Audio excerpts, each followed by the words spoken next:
Okay, so before you start tearing this apart, you need to make sure that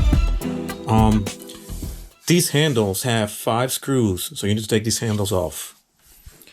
And the other side too. And the reason why you want to do that is because under these plastic handle, there's 5 metal brackets and they're also screws. So what you want to do is, for you to open this, you're going to go under here. You're going to have these screws here. You're going to have at the bottom there, you're going to have 5 screws, or maybe 6. 1, 2, 3. So you're going to have 6 screws here. So that's going to be the second step. The first one is remove the 5 screws here from the sides. Then remove the 5 screws here at the bottom. And the third step you want to do is then remove 1, 2, 3, 4, 5, 6. So remember, handle, the bottom, the palm rest there, and these 5. So what's going to happen with this console is going to open. It's going to look like a hinge. It's not, but it's assembled this way. Imagine this as if it was a hood, from a car hood. It's going to open up, but then you won't have anything to hold it. So what I do is I just flip it, put them sideways, and I keep it as if it was a book, right open. And you're going to see all the components. So I'm going to show you right now. And unfortunately for the first part, the diagnostic part, I'm going to have my cell phone on my hand, so it's not going to be a full screen. So I'm sorry. That's just for the diagnostic part, because I need to have my cell phone. I need to do some stuff from all hands, and it's easy for me to grab my cell phone that way. But then the repair part is going to be, it's going to be wide and it's going to be better. So let's start doing this. So the issue that I have with this mixer is that for some reason, when I turn it on, it shows input signal on channel 14 and just clipping. It's just ridiculous. This mixer has never been used. It was inside of the case for a year, and it's weird that I have these issues right now. Part you can see, I explained earlier, that it opens up as a book, and this way you can see all the components inside. If you're a guy that are not, you're not a expert in electronics, you can still buy and replace parts. It's super easy. Just plug and play. There's nothing to it. It's not even a big deal. Just be careful with the cables though, because most of the time, like when you're not careful with this, you may have to reseat some of these, because it's easy for you to like pull one cable and just unplug it. You don't realize that it's unplugged. This input ribbon plug, that's going to go to this one, and then it's going to move out to the top one, which is that guy there. So this one has in and out. Now, the one on top only has in these ones. So this one can only be 1 through 8. Now, these guys that can be 1 through 8, 9 to 16. So that makes sense. So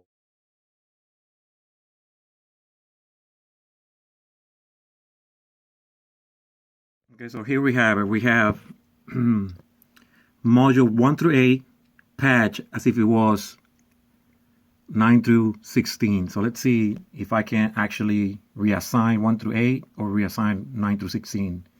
And that way I know that is the module that is bad. So here I have layer 1 and layer 1 routing.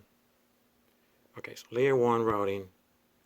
So I have 1 through 8, 9 to 16. So if you saw the video before, I have channel 14. This guy here was clipping. Now it's not clipping. So it means that the module 1 through 8 is working fine on 9 through 16. So it is the module. It's not any other component. So this is the part number I recommend, because it can be used on both top and bottom. It became, hey, check 1, 2. Can you hear me there? So module 1 through 8 became 9 to 16, and it's working fine. So module 1 through 8 is good. It works on both 1 through 8 and 9 to 16. So it is the module input that is bad.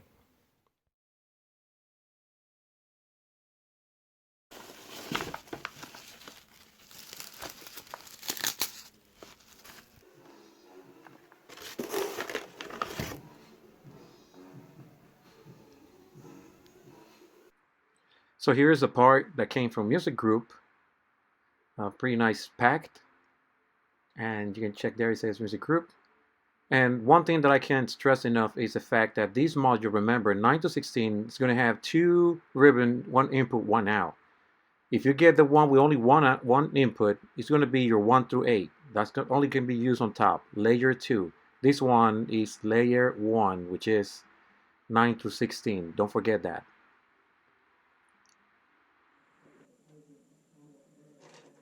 So I decided before I received the part, I decided to pull all these back together and do a retest and just keep it inside because I knew the part was going to take at least 2 weeks to get to me. So now that I have the part, I'm going to just go ahead and unscrew the top, which is good. That top right there is module 1 through 8. So that's the good one. And I need to remove the one in the middle. So it comes with a screw, and then it has like a metal extender, a copper metal extender, which is going to hold the power, the brain, and the 1 through 8. What I want to do now is take the ribbon off from 1 to 8. Just pop it off. It's a clip. You're not going to break it, no worries. And once you have the ribbon, which is data, now you need to unplug power. That plug right there is a clip. It's a pressure clip. This might be the only thing that you need to be careful though, because these are pins and they're pointing up. And if you bend them, then you're screwed. So just pull it up and no worries. Before you pull out the module, make sure that you unscrew the 16 screw that each block has. So now when you pull two modules, you're going to see the difference between both of them. One has one input and the other one has one input and one output. And that's the only way you can distinguish which one belongs to the bottom, one to the top. Now, if you had two with the input and output, it can be used on both 1 to 8 and 9 to 16. So what you want to do now, in my case, I'm going to replace the part that is actual bad, which is input 9 to 16. So I'm going to unscrew it. And then I'm going to take the copper extender. You're going to see it because it's like 1.5 inches or 1 inch something thick long. And don't forget to remove the ribbon and the power. So now this is the module that is not good. This is the pin. Please be careful with the pin. Make sure that the pin goes into the holes. And do not apply pressure until you're sure that it's aligned. And now, this is a comparison of both parts, the good one and the bad one. Next up will be take the ribbon out of there. Remember, pop it up. Just pop it up. It will put itself up. And you need to install that ribbon on the good one. The power cord, it stays. It's soldered on there, so you won't be able to remove that. Just keep it there. It's only the ribbon. And you need to take the power back to the transformer so you can have the phantom power into that module. So this module 9 to 16 is the one that has in and out. And remember to keep the one with in at the very top.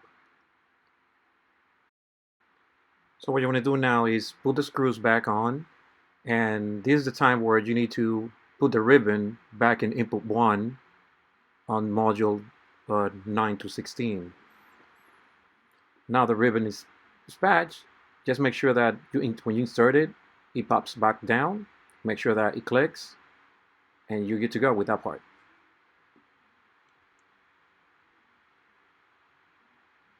So now it's time to install the module layer 2, which is 1 through 8. The same process, just stick into the hole, make sure that the XLR clips are outside. And for this part, you have the extenders on already, and all you need to do is just screw the top to hold it.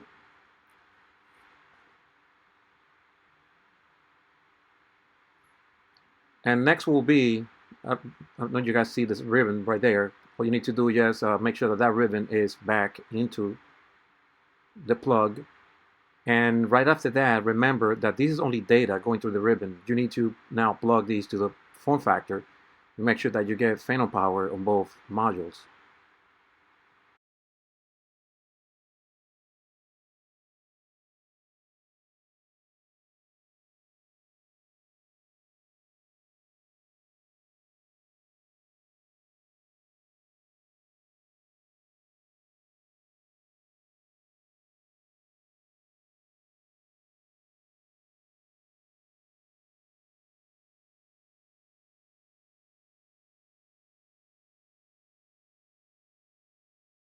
Now that the ribbons are connected, let's take a closer look at these ribbons. So you see module 1, layer 1 is going in, then out to the second module, and then the second module, they're all plugged in. So ribbons are okay.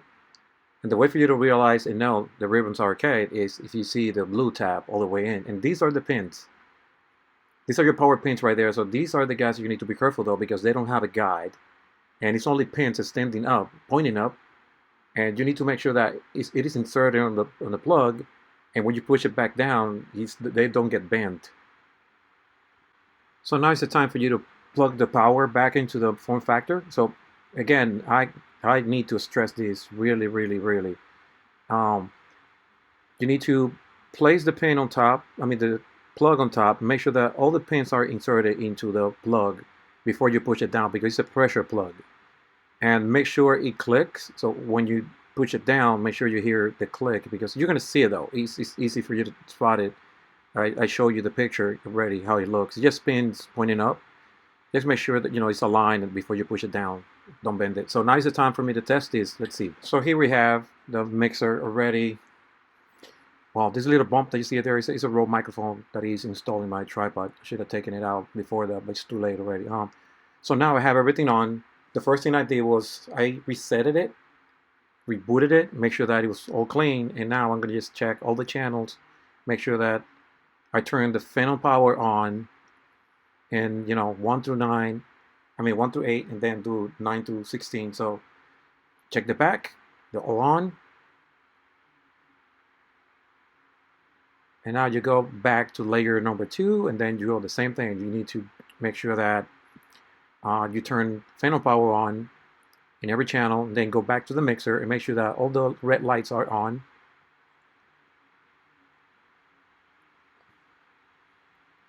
So all good. And okay, there you go. So right now, the next step will be grab a microphone and probably a few speakers and make sure that there's no noises coming down. And now, just for you to know, this is the part that went bad. It's a input channel strip 9 to 16. It's a music group part, original. And I probably fixed that because I know it's a capacitor that really went bad. I probably end up replacing all the capacitors before I try to use this, and then the next channel is going to go bad. So if you guys decide to fix this, just make sure that you read these guys out, these caps, and make sure that they are rated what they are. Like the schematics for this is posted on Music Tribe, so you can check it out. So here's the video, guys. I hope you enjoy it and it helped somebody else. It doesn't necessarily mean that you need to see this video to fix inputs. With this video, you're probably going to end up seeing the major procedure, open it up and see how it's inside. You just plug and play for the most part. So thank you.